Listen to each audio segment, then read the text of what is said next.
क्या आपने कभी सोचा है कि आपकी असफलता का कारण क्या है? क्यों बार बार सफलता आपके हाथ से फिसल जाती है जबकि आप अपने लक्ष्य के इतने करीब होते हैं?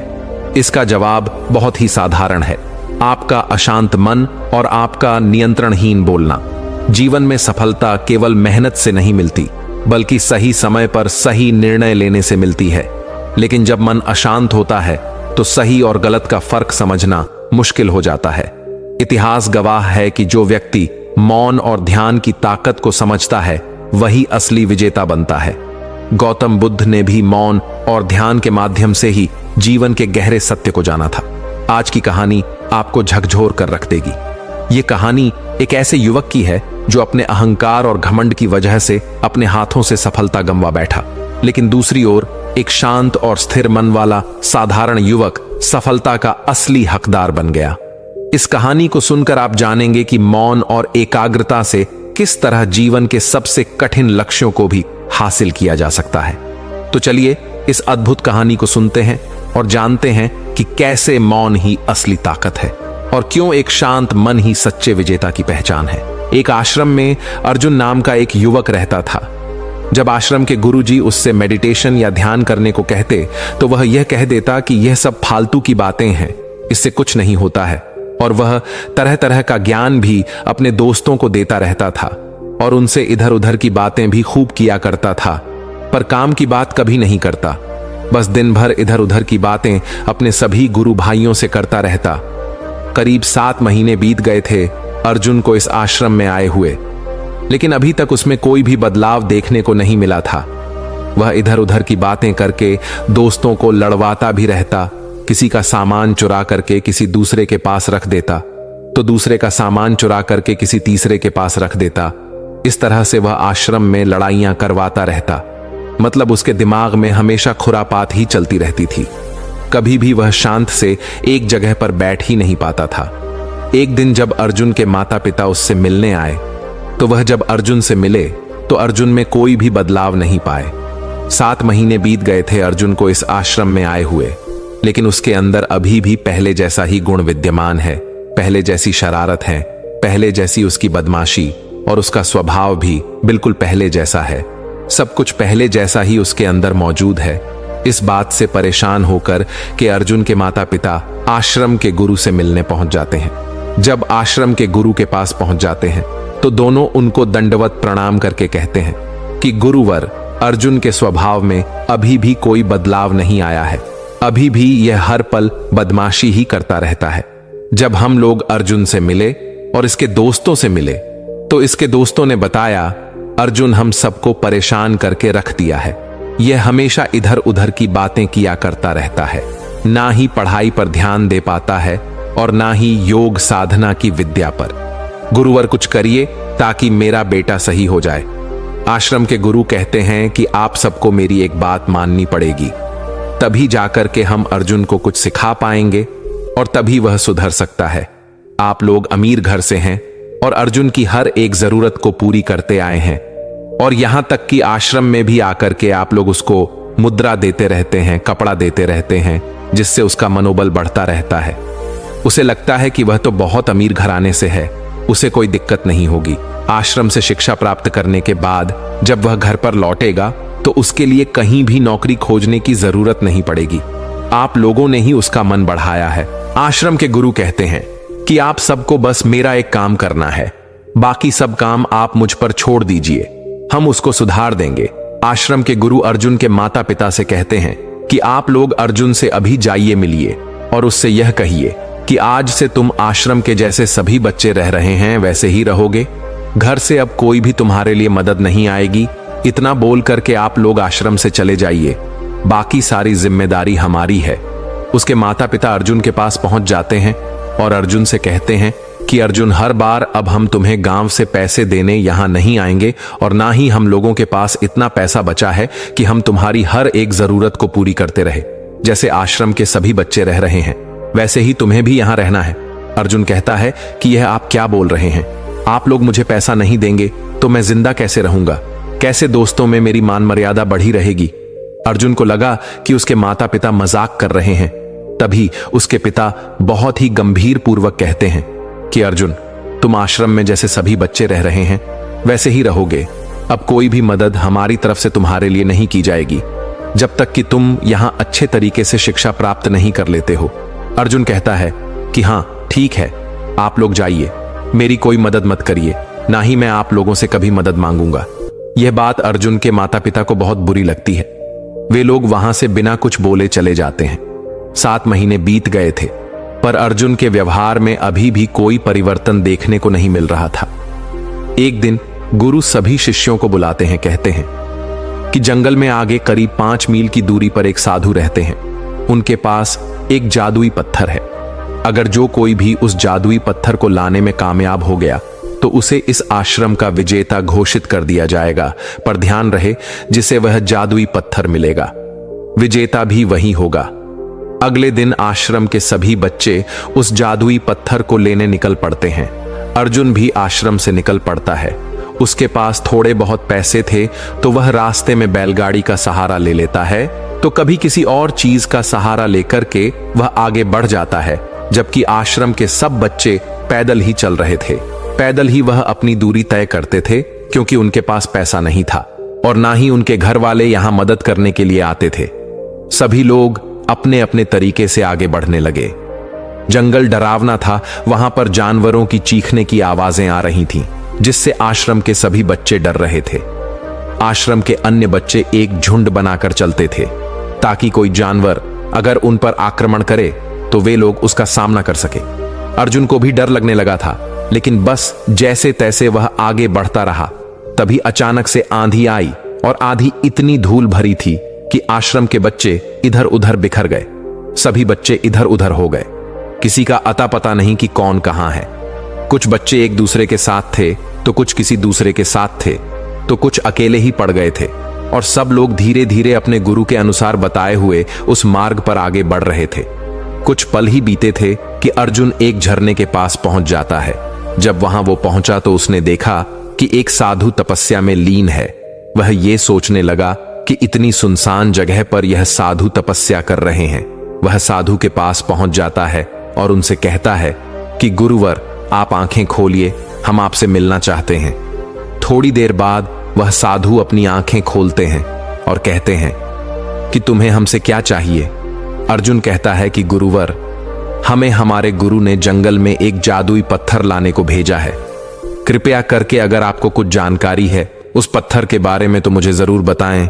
वह साधु अर्जुन से कहते हैं कि वह कोई आम पत्थर नहीं है, वह एक जादुई पत्थर है। उसे अभी तक यहां से कोई ले नहीं जा पाया है। उसकी एक खास बात है, अगर तुम उसे ले जाते हो और रास्ते में अगर तुम कुछ भी बोलते हो और अगर तुम पीछे भी मुड़कर देखते हो, तुम डरते भी हो, तो वह पत्थर तुम्हारे हाथ से उड़ करके वापस अपनी दूसरी जगह पर चला जाएगा और वह पत्थर भी फिर तुम्हें कभी नहीं मिलेगा। झरने के पीछे एक गुफा है, वहीं पर यह जादुई पत्थर विराजमान है। पर ध्यान रहे, अगर तुम्हें उस पत्थर को ले जाना है तो तुम्हें शांत पूर्वक उस पत्थर को ले जाना है। अगर कुछ भी तुम बोले तो वह पत्थर उड़ करके अपनी किसी दूसरी जगह पर चला जाएगा, फिर खोजना बहुत ही मुश्किल हो जाएगा तुम्हारे लिए। इतना कहकर वह साधु तपस्या में लीन हो गए। उस साधु के बताए अनुसार अर्जुन उस झरने के पीछे जो गुफा थी उसमें जाता है और उसमें रखे पत्थर को उठा लेता है और वह जादुई पत्थर को उठाकर के वापस आश्रम की तरफ चल पड़ता है। पहले तो वह बहुत ही कंट्रोल रखता है कि वह बोलेगा नहीं। थोड़ी देर वह इस बात पर कंट्रोल भी कर लेता है, लेकिन जैसे ही वह आगे बढ़ा वह यह भूल गया कि साधु ने उससे क्या बोला था। आगे बढ़ा ही था कि उसके कुछ दोस्त दिखाई पड़े, तो वह चिल्लाने लगा कि मुझे यह पत्थर मिल गया है, मुझे यह पत्थर मिल गया। लेकिन वह पत्थर उसके हाथ से उड़ा भी नहीं। तभी उसे अचानक से याद आया कि वह साधु ने तो बोला था कि अगर हम कुछ बोलेंगे तो यह पत्थर उड़ करके वापस किसी दूसरी जगह पर चला जाएगा। लेकिन वह पत्थर उसके हाथ से उड़ा ही नहीं। वह सोचने लगा कि गुरुवर ने तो बोला था कि अगर कोई बोलेगा तो यह उसके हाथ से उड़ जाएगा, लेकिन ऐसा तो कुछ भी नहीं हुआ। तभी वह और जोर जोर से हंसने लगा कि वह साधु तो उससे झूठ बोल रहा है, वह कोई पाखंडी साधु है, वह पत्थर तो हमारे हाथों में है।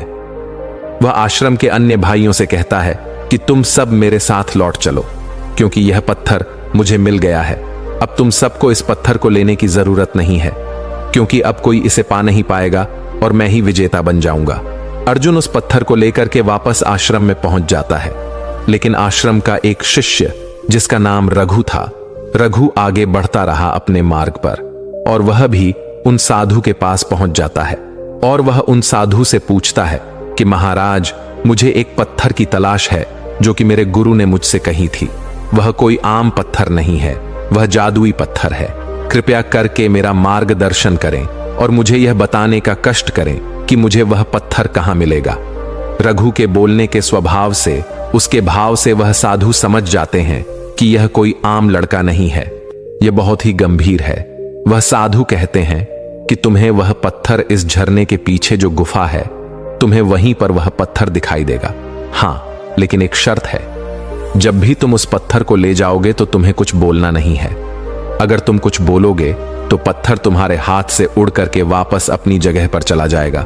रघु उन साधु महात्मा को दंडवत प्रणाम करके वापस उस झरने के पीछे जो गुफा थी उसमें चला जाता है। गुफा में तमाम पत्थर चमक रहे थे। वह यही सोच रहा था कि कौन सा पत्थर जादुई है, वह किस पत्थर को ले जाए, उसे कुछ भी समझ में नहीं आ रहा था। तभी वह ध्यान पूर्वक वहां पर बैठ जाता है और अपने मन को शांत करता है। धीरे धीरे जब उसका मन शांत हो जाता है, उसका मन ठहर जाता है, उसका मन एक जगह पर रुक जाता है, उसका मन इधर उधर भागता नहीं है, तो वह उस पत्थर के बारे में विचार करता है कि इनमें से कौन सा पत्थर उसे ले जाना है। जब वह शांत मन से उस गुफा में रखे सभी पत्थरों पर नजर डालता है तो उसे एक विशिष्ट पत्थर सबसे अलग हटके दिखाई पड़ता है। रघु समझ जाता है कि यही वह जादुई पत्थर है जिसे अगर वह यहां से ले जाए तो वह अपने गुरु को यह पत्थर दिखा पाएगा। रघु वहां पर रखे उस पत्थर को बहुत ही आदर भाव से प्रणाम करके उसे उठा लेता है और वह वापस आश्रम की तरफ चल पड़ता है। जंगल में चारों तरफ से आवाजें आ रही थीं। रघु को उन आवाजों से कोई फर्क नहीं पड़ रहा था, क्योंकि उसका मन शांत था। उसका लक्ष्य भी स्पष्ट था कि उसे उस पत्थर को ले जाकर के वापस गुरुवर को दिखाना है। वह रास्ते में कुछ भी नहीं बोलता और वापस उस पत्थर को लेकर के कुछ पल की यात्रा के बाद वह आश्रम में पहुंच जाता है। जब आश्रम के सभी बच्चे रघु को देखते हैं तो हंसने लगते हैं। सब कहते हैं कि यह बेवकूफ किस पत्थर को उठा लाया है, जबकि अर्जुन ने तो उस पत्थर को पहले ही पा लिया है। अर्जुन रघु को देख करके हंसने लगा। वह जोर जोर से हंसने लगा। वह यह कहने लगा, यह पत्थर तो मुझे मिल गया, तुम इसे कहां से वापस लाए हो? यह नकली पत्थर है, यह झूठा पत्थर है, यह पत्थर सही नहीं है। तभी अगले दिन गुरुवर आश्रम के सभी बच्चों को बुलाते हैं और अर्जुन सबसे पहले उस पत्थर को लेकर के गुरु के पास पहुंचता है। कहता है कि गुरुवर, हमने उस पत्थर को ढूंढ लिया है और हम ही विजेता हैं। गुरु कुछ नहीं बोलते अर्जुन से, वह उस पत्थर को वापस ले लेते हैं। तभी गुरु कहते हैं कि कोई और कुछ कहना चाहेगा। तभी रघु खड़ा होता है और गुरुवर को बिना कुछ बोले वह पत्थर दे देता है। गुरुवर कहते हैं कि रघु जो पत्थर लाया है वही सही है, यही असली पत्थर है। जैसे ही गुरुवर उस पत्थर को अपने हाथों में लेकर के बोलते हैं, वह पत्थर उड़ जाता है और वापस किसी दूसरी जगह पर चला जाता है। तभी आश्रम के सभी बच्चों को भरोसा हो जाता है कि रघु जो पत्थर लाया था वही सही और असली है। तभी गुरुवर अर्जुन से कहते हैं कि अर्जुन, तुम अपने घमंड अहंकार में इस पत्थर की पहचान करने में भूल गए। गुरुवर सभी बच्चों को बैठने का आदेश देते हैं और कहते हैं कि मेरी बातों को ध्यान से सुनना। गुरुवर कहते हैं कि अर्जुन, तुम यह भूल गए कि इस पत्थर को लाते समय कुछ भी बोलना नहीं है। तुम इतने ज्यादा अहंकार में डूबे थे कि तुम जगह पर तो सबसे पहले पहुंच गए थे, लेकिन तुम उस पत्थर की पहचान ही नहीं कर पाए। तुमने वहां से कोई दूसरा पत्थर उठा लिया और उसी को वापस लेकर के आश्रम में पहुंच गए। तुम रास्ते में भी बोले, लेकिन तुम्हें तो लगा कि वह साधु झूठ बोल रहा है, वह कोई पाखंडी साधु है। तुमने उन साधु को भी बुरा भला कहा और बिना सोचे समझे उस पत्थर को लेकर के आश्रम में आ गए। और जब रघु इस पत्थर को लेकर के आया तो तुम इस पर हंस रहे हो। गुरुवर कहते हैं कि इंसान अगर घमंड में कोई काम करता है, अहंकार में कोई काम करता है, बिना सोचे समझे कोई काम करता है, तो उसका यही हाल होता है। उसके सामने से चीजें निकल जाती हैं, उसके सामने से अवसर निकल जाता है, लेकिन उसे पता तक भी नहीं चलता। गुरुवर कहते हैं कि जो इंसान बार बार बोलता रहता है, हमेशा इधर उधर की बातें करता रहता है, वह कभी भी अपने कार्य पर ध्यान ही नहीं दे पाता, क्योंकि उसका मन हमेशा अशांत रहता है। उसका मन एक जगह पर टिक ही नहीं सकता, और जब मन एक जगह पर टिकेगा नहीं तो तुम अपने कार्य पर ध्यान ही नहीं दे पाओगे और तुम्हारा मन इधर उधर भटकता रहेगा। और अर्जुन, तुम्हारे साथ भी यही हो रहा है। जब तक तुम अपने मन को स्थिर नहीं करोगे, अपने मन को एक जगह पर नहीं लगाओगे, तो तुम्हारा मन ऐसे ही भटकता रहेगा। अर्जुन, अगर तुम आज असफल हुए हो तो तुम अपनी ज्यादा बोलने की वजह से ही असफल हुए हो, वरना तो तुम उस साधु के पास सबसे पहले पहुंच गए थे और लक्ष्य तुम्हारे हाथों में था। लेकिन तुम अपने घमंड और अहंकार में, अपने ज्यादा बोलने की वजह से तुम उस पत्थर की सही से पहचान ही नहीं कर पाए। रघु शुरू से ही कम बोलने वाला मेरा शिष्य है। यह शुरू से ही कम बोलता है, लेकिन काम का बोलता है।